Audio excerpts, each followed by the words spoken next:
여러분 안녕하세요. 반갑습니다. 오늘은 정치사상 지난 시간에 이어서 두 번째를 다루게 되겠는데요. 오늘 다룰 내용은 근대 정치사상이 되겠습니다. 근대 정치사상은 아무래도 고전이나 중세 정치사상과는 확연하게 단절적으로 이렇게 바뀌었다 이렇게 얘기를 할 수 있는데요. 오늘 근대 정치 사상을 다루고 그리고 다음 강좌에서 현대 정치 사상을 다루면서 정치 사상 편을 끝내도록 하겠습니다. 근대 정치 사상은 잠시 전에 말씀드린 대로 이제 근대성이라고 하는 것이 발현되었다 이렇게 얘기를 할 수가 있는데요. 근대성이라고 하는 것은 이제 중세의 그 봉건주의, 그러니까 교회를 중심으로 한 그런 봉건주의가 횡행했었는데요. 그것은 교회가 권력을 독점하고 그리고 교회가 구성하는 그런 봉건제에 의해서 위계적 신분제도, 그 다음에 종교적 세계관 이런 것들이 팽배했던 그런 세상이었었죠. 물론 그로부터 이제 종교 개혁이 일어나고 종교 개혁을 거치면서 비로소 이제 이 종교에서 뭔가 이렇게 탈퇴 또는 그 세상에서 벗어날 수 있는 그런 길이 있구나 하는 것을 깨닫게 되는 계기가 되었고, 더불어서 당시에 이제 교권, 교회의 권한으로부터 이제 왕권이 강화되게 되는 그런 과정을 밟게 됩니다. 물론 그것은 여러분들이 아는 대로 이제 다분히 중상 상인들 계급이 왕과 결탁을 하면서 왕권이 강화되면서 왕권이 이제 교권을 뿌리치는 그런 세상이 펼쳐지게 되겠고요. 그래서 정치 현상에서는 이제 종교적 가치 또는 이제 윤리적 고려 이런 것을 배제하고 순수하게 이제 국가라고 하는 것을 중심으로 왕권의 절대 왕정 쪽으로 이렇게 점차로 발전을 하게 된다 이렇게 보면 되겠습니다. 더불어서 이제 사상적으로 보면 이때의 그 왕권의 강화의 시기를 거치면서 또한 지난 시간에 강조했었던 대로 사회계약론이라고 하는 사상적 그런 뿌리가 자라나오게 됩니다. 그래서 오늘 강의에서 다루는 근대성이라고 하는 것은 이제 근대라는 것 자체를 잠깐 이제 들여다볼 것이고, 그리고 이제 근대를 시작했다라고 하는 시발점으로서 순수하게 이제 권력을 획득 유지 팽창하는 것에 초점을 맞추고 저작을 남긴 그 마키아벨리 군주론을 이제 시초라고 우리가 통상적으로 얘기를 하는데 마키아벨리에 대해서 잠깐 들여다볼 거고요. 그리고 프랑스 대혁명 그리고 그거보다 조금 빨리 미국의 독립전쟁 이런 것들이 다 이제 사회계약론의 영향을 지대하게 받은 건데, 사회계약론자로서 우리가 홉스, 로크, 루소 이 세 사람의 사상을 조금 들여다보면서 근대 정치 사상에 대한 강좌를 마무리하려고 합니다. 근대 정치 사상이 출발하기 직전에는 우리가 이제 자연법 사상이다라고 해서 중세 정치 사상, 특히 이제 교회가 중심이 되는 그런 정치 사상을 지난 시간에 잠깐 들여다본 적이 있는데요. 그로부터 이제 그 개인이 보다 중시되는 그런 사회, 그런 사회가 서서히 나타나게 되는데, 그건 뭐 아까 얘기한 대로 종교개혁, 종교전쟁 뭐 이런 것들이 영향을 미쳤고, 또 과학기술이 발달하고, 또 자본주의가 이제 출발을 하게 되면서 점차로 그 교회권에서 이제 벗어나는 그런 계기가 만들어지고, 더불어서 이제 근대 문화라고 할 수 있는 문예부 운동, 르네상스라고 하는 운동이 이제 일어나게 되면서 소위 말하는 이제 근대국가가 탄생을 하게 된다. 우리가 근대국가라고 하면 이제 민족국가를 얘기를 하는 거예요. 그러니까 그 이전으로 가면 소위 민족국가라고 하는 우리가 알고 있는 민족을 단위로 한 국가가 존재하지 않았다, 이렇게 이야기할 수 있습니다. 역사 시간에 아마 공부를 했을 겁니다만은, 따라서 뭐 스페인의 뭐 공주가 뭐 프랑스로 가서 뭐 결혼을 하고 이렇게 국경을 넘나들면서 서로 이렇게 교류를 하고 했던 그런 시절이 있고요. 특히나 이제 그 군대로 보면 군대가 자기 민족이 기본이 되어서 민족 국가를 지키는 그런 시절이 아니었었고, 당시에는 이제 용병 제도로 엉뚱한 지역에 가서 그 지역을 지키는 그런 역할을 하는 그 병사들이 있었다는 거죠.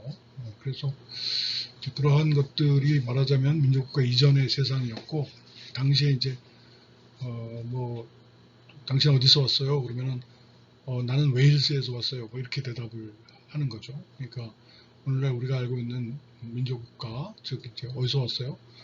나는 대한민국에서 왔습니다. 이런 말이 아니고 뭐 Where are you from? 그럼 I'm from Persia. 페르시아에서 왔습니다. 그 페르시아 사람들이 용맹스럽기로 이제 소문이 나서 페르시아 사람들이 유럽 전역에 많은 곳에 가가지고 용병 생활을 했다고 이렇게 알려져 있어요. 따라서 이제 1648년에 그 베스팔란 조약이 이제 결정적으로 민족국가 주권, 국가의 주권이 이제 성립된 그런 시발점으로 이렇게 바라다 보는데, 베스팔란 조약을 기점으로 이제 민족국가가 서서히 이제 크게 됐다, 이렇게 볼 수 있습니다. 여기에서 이제 아까 얘기한 대로 그 시작은 14, 15세기 때 다분히 이제 왕권과 상공업자들이 이제 결탁하는 그런 상황. 그래서 공무원 귀족 세력을 누르고 민족의 국가적 정치적 통일을 성취하는 시기가 되는데요. 이때 이제 그 발생하는 대외 전쟁에서 이제 국민의식이 성장하게 되고 신분제 역시 이제 도태되는 그런 상황을 맞이하게 됐다, 이렇게 볼 수 있습니다.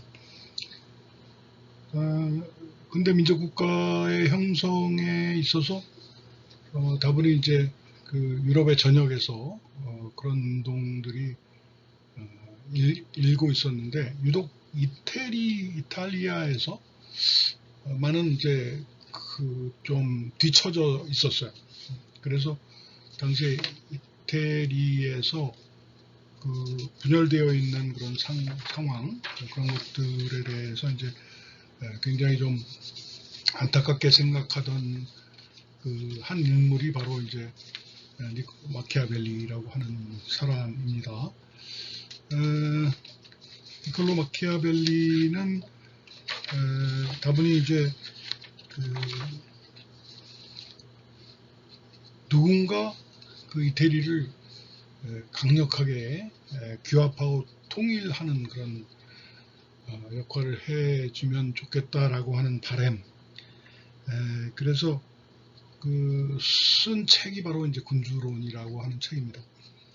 마키아벨리의 군주론은 이제 따라서 그 책 전체에 흐르는 그 질문은 어떻게 하면 이탈리아를 통일하고 안정을 이룰 수 있겠는가라고 하는 그런 화두였었죠. 그거에 대한 답으로 마키아벨리는 이제 군주론을 썼는데요. 군주론에서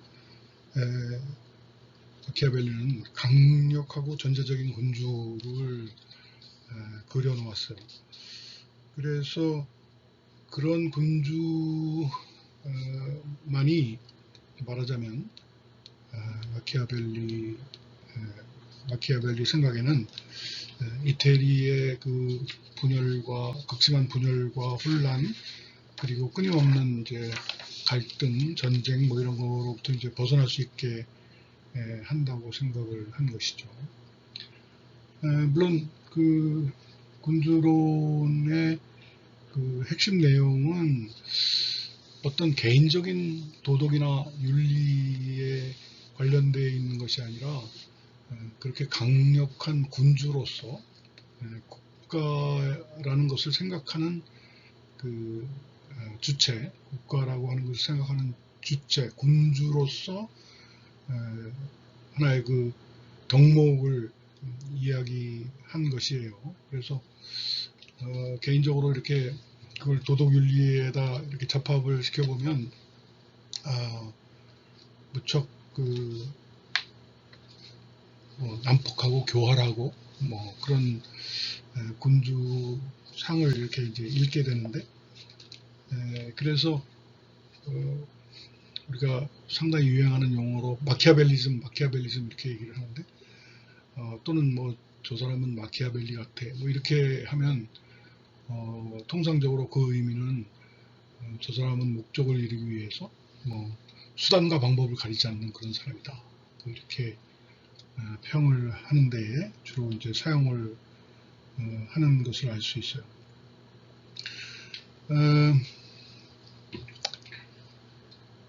그 군주론에 쓰여 있는 그 내용을 잠깐 이렇게 같이 들여다보겠는데 이런 말을 하고 있어요.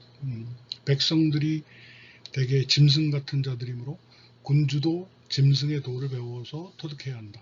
그런데 어떤 짐승을 본받는 게 좋은가? 거기에 대한 답으로 마키아벨리는 군주는 여우와 사자의 기질을 배워야 한다. 마키아벨리적 통치술의 하나인 큰 거짓말을 계속 되풀이하라. 사자는 백성을 속일 필요가 있을 때 속여야 하고 하지만 사자는 함정에 빠지기 쉽고 여우는 늑대를 물리칠 수가 없다. 따라서 함정을 알아채기 위해서는 여우가 되어야 되고 늑대를 혼내주려면 사자가 되어야 된다. 그래서 교활한 여우와 용맹스럽고 힘이 센 사자의 기질을 모두 가지고 있어야 된다. 이런 말을 하죠. 또한 그 군주론에서 현명한 군주는 신의를 지키는 것이 그에게 불리하게 작용할 때 그리고 약속을 맺은 이유가 더 이상 존재하지 않을 때 약속을 지킬 수 없으며 지켜서도 안 된다. 이 조언은 모든 인간이 정직하다면 운당하지 못할 것이다. 그러나 인간이란 신의가 없고 당신과 맺은 약속을 지키려고 하지 않기 때문에 당신 자신이 그들과 맺은 약속에 구속되어서는 안 된다. 이런 그 개인적인 도덕감이나 윤리감으로서는 별로 납득되지 않는 그런 이야기를 하고 있습니다. 또 한 가지 이제 국제관계에 관련된 이야기가 군주론에 쓰여 있는데 베네치아가 피렌체에 쳐들어왔을 때 밀라노 보고 도와달라고 하면서 만일 당신네가 나중에 침략을 받으면 꼭 도와주겠다고 약속을 해서 그래서 위기를 넘기게 됩니다. 그런데 몇 년 후에 진짜로 밀라노가 침략을 받았는데 그 침략한 나라가 프랑스라는 대국이었어요. 그래서 마키아벨리는 이렇게 얘기하죠. 그러면 약속을 지킨답시고 우리도 프랑스에 대들어서 밀라노와 함께 죽을 필요가 있는가? 죽는 것은 밀라노 하나면 충분하지 않은가? 우리는 관망의 자세를 유지하면서 사태를 예의주시하고 경거망동하지 말 것이며 오직 조용히 우리 일에 힘쓰면 되는 것이다. 단지 느긋하게 우리 이웃이 혼나고 있는 모습을 구경하도록 하자. 그리고 공경에 빠진 이웃을 돕지 못할, 빚지 못할 사정은 얼마든지 찾아낼 수 있다. 이런 것들이 이제 말하자면 국가를 위한 군주의 사고방식과 행동 양식으로서 제안을 하고 있습니다.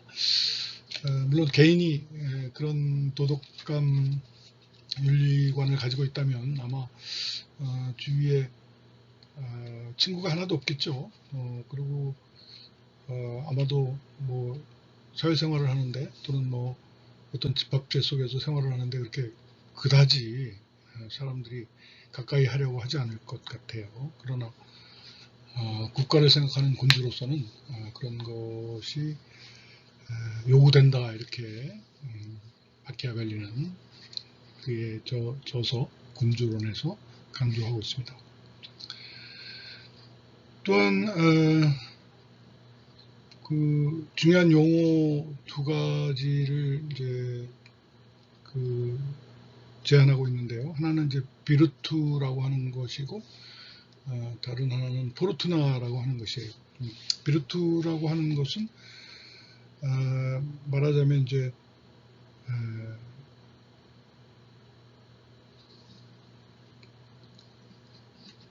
비르투라고 하는 것은 혼돈 속에서 질서를 창조하는 능력, 혼돈 속에서 질서를 창조하는 능력을 비르투라고 해요. 그래서 그런 능력을 이제 발휘를 해야 되는 거죠. 그러나 이제 포르투나라고 하는 것은 그런 능력의 영역에 밖에 있는 그러니까 일종의 이제 운 같은 거죠. 운 같은 거. 그래서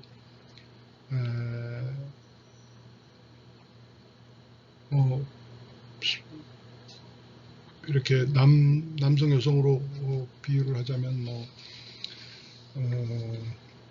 비르투가 이제 덕이라는 뜻을 담은 동시에 약간 남성적인 힘 이런 것을 의미한다면 그 여성적인 것도 함께 이렇게 겸비해야 되고 그렇게 노력을 하면서도 안 되는 부분은 이제 포르투나라고 하는 그런 영역으로 이렇게 치부를 해야 된다라고 하는 것이죠. 그래서 이렇게 군주론에서 그 대표되는 마키아벨리의 사상은 목적 달성을 위해서는 수단 방법을 가리지 않고 뭔가 이렇게 해낸다 하는 것이지만 그것은 이제 국가를 위한 군주의 덕목이다 이렇게 이해를 하면 좋겠습니다. 그런 개인적으로 그런 뭐 도덕심이나 윤리관을 무시한 채 뭐 마치 세상이 권모술수가 전부인 것처럼 이렇게 생각하게 되면 별로 그렇게 개인적으로 이로울 것은 없을 것이라고 생각이 됩니다.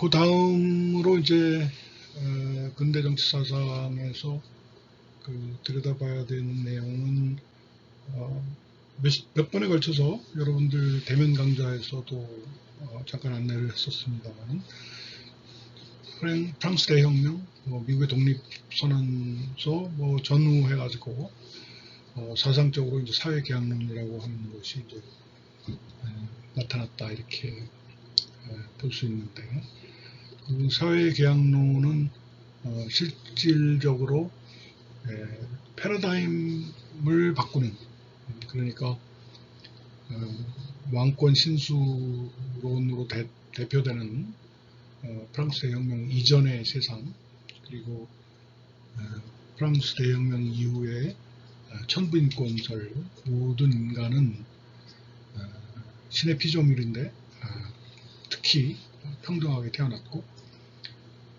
그 모든 인간들이 가지고 있는 하늘로부터 받은 인권이 있다 이렇게 해서 한 사회가 탄생하기 위해서는 그 구성원들이 이제 말하자면 계약을 해서 그 계약을 통해서 이제 사회가 만들어진다 이렇게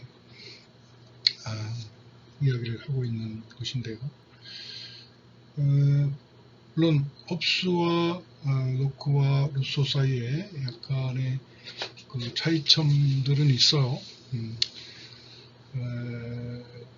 그래서 이제 되게 이제 홉스, 로크, 루소 이런 순서로 이제 사회계약론이 제기가 된 셈인데, 홉스와 로크 사이에 그 전제되는 가정이 조금 다르다 이렇게 볼 수 있습니다. 홉스 같은 경우에는 이제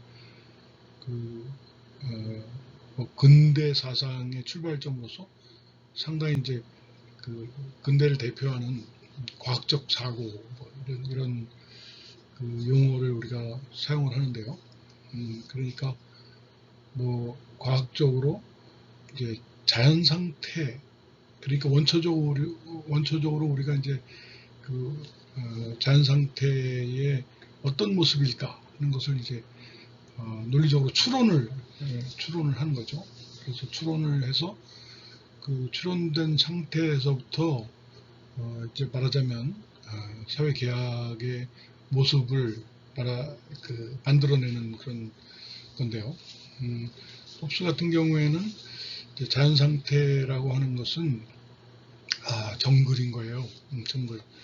그러니까 뭐 정글 그러면 여러분들 상상이 가져오죠.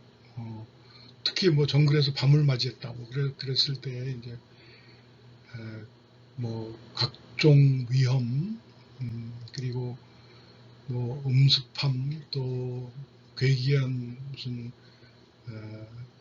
동물의 울음소리, 뭐 이런 것들이 이제 공포를 주는 그런 정글일 거예요. 그래서 홉스가 생각하기에 이제 그 자연 상태는 상당히 유명한 얘기인데, 만인대 만인의 투쟁의 상태다 이렇게 얘기를 합니다. 만인대 만인의 투쟁의 상태다. 그래서 그 만인대 만인의 투쟁의 상태로부터 이제 벗어나는 방법으로서 사회 계약을 맺게 되고, 그러니까 각각이 가지고 있는 그 고난을 전부 이제 레비아탄이라고 하는 그 괴물, 그 토마스 홉스 선생님이 쓴 책 이름이 레비아탄입니다. 그 레비아탄은 뭐 리바이어던 이렇게 발음을 하기도 하는데, 레비아탄이 맞는 발음일 것 같고요. 그 레비아탄은 사실은 성경에 나오는 괴물인데, 그 레비아탄 그 책자의 표지에 그 레비아탄의 모습이 그려져 있어요. 그 한쪽에는 칼을 들고 한쪽에는 이제 군주의 상징인 깃발을 들고 온몸에 막 비늘이 이렇게 있고, 그런데 그 레비아탄한테 일단 모두 권한을 넘겨주는 거죠. 그렇게 함으로써 이제 하나의 사회 계약이 이루어지고, 그러면서 그 이전에 있었던 그 불협화음, 갈등, 전쟁, 음해, 모든 그 사회 악이라고 불리워지던 것들이 사라지고 평화의 시대가 이렇게 도래한다 하는 것이에요. 물론 그 홉스의 사회계약론에서도 이제 그 저항권에 대한 것의 언급은 있어요. 그러니까 그 레비아탄에게 넘겨줬지만 그것을 이제 그것이 마땅치 않으면 다시 이제 거기에 항거하는 그런 거를 남겨뒀다고 이렇게 볼 수 있는데, 이렇게 얘기하죠. 정치 권력을 넘겨줬지만 그것이 올바르지 않으면 그것에 저항할 수 있는 그런 권리는 가지고 있다 이렇게 얘기를 해요. 그런데 이제 로크에 오면 뭐 조금 뒤에 더 자세히 설명하겠습니다만은 그 저항권이 상당히 구체화되는데 로크의 자연 상태, 로크도 마찬가지로 이제 자연 상태로부터 이제 그 추론으로 사회 계약까지 이끌어내는데 로크는 정반대의 입장을 취하고 있습니다. 로크의 자연 상태라고 하는 것은 굉장히 평등하고 자유로운 상태였다. 마치 뭐 우리가 낙원에 있었다가 사회라고 하는 것을 통해 가지고 신낙원 같은 낙원을 잃어버리는 것 같은 그런 형태로 이렇게 이제 변형이 됐다고 이렇게 보고, 그러나 그 사회 계약을 통해서 하나의 이제 정치체를 만들어내지만 그 정치체가 반드시 지켜야 하는 것들을 명시적으로 이렇게 드러내고 있어요. 우리가 로크 그러면 이제 존 로크라고 하는 사람의 그 영향을 가장 지대하게 받은 게 이제 미국의 그 독립 선언서인데요. 미국의 독립 선언서를 벤자민 프랭클린이라고 하는 사람이 이제 대표 집필을 했었는데, 벤자민 프랭클린은 뭐 자신이 로크의 그 저작에서 뭐 베꼈다, 그걸 읽어본 적이 있다, 뭐 이런 것에 대해서는 부인을 했어요. 부인을 했지만 아무래도 영향을 받지 않았나 싶은 것이 미국의 그 오늘날의 모습을 보면 그 미국을 이제 자유주의 국가다 이렇게 얘기를 하면서 거기에 한마디 더 덧붙이는 게 이제 로크적 자유주의 국가다 이렇게 얘기를 합니다. 미국은 로크적 자유주의 국가다. 왜냐하면 그 독립선언서나 나중에 이제 그 헌법을 만들게 되는데 독립선언서가 1776년이고 헌법이 1789년 이렇게 되는데 그 각각의 문건에 나와 있는 것은 이제 그 부분이죠. 모든 인간은 평등하게 창조된 신의 피조물이다. 그러니까 모두 평등하다. 어떤 측면에서 특히 그러냐면 모든 사람은 그 사람으로부터 떼어내야 떼어낼 수 없는 그런 권리를 타고났다. 그 떼어내야 떼어낼 수 없는 이라고 하는 그 영어 표현이 inalienable이에요. inalienable. alien 그러면 외계인이죠. 거기 alienable, 그래서 형용사형으로 바꿨고 거기 앞에 in을 붙여서 그 사람으로부터 떼어내야 떼어낼 수 없는 그런 용어를 쓰게 되는데, 그 권리가 뭐냐? Life, Liberty, Pursuit of Happiness, 이렇게 세 가지를 이야기합니다. 생명권, Life, 자유권, Liberty, and 행복 추구권, The Pursuit of Happiness. 그것들이 이제 말하자면 한 인간으로부터 떼어내야 떼어낼 수 없는 그런 권리를 가지고 있다고 하는 것이죠.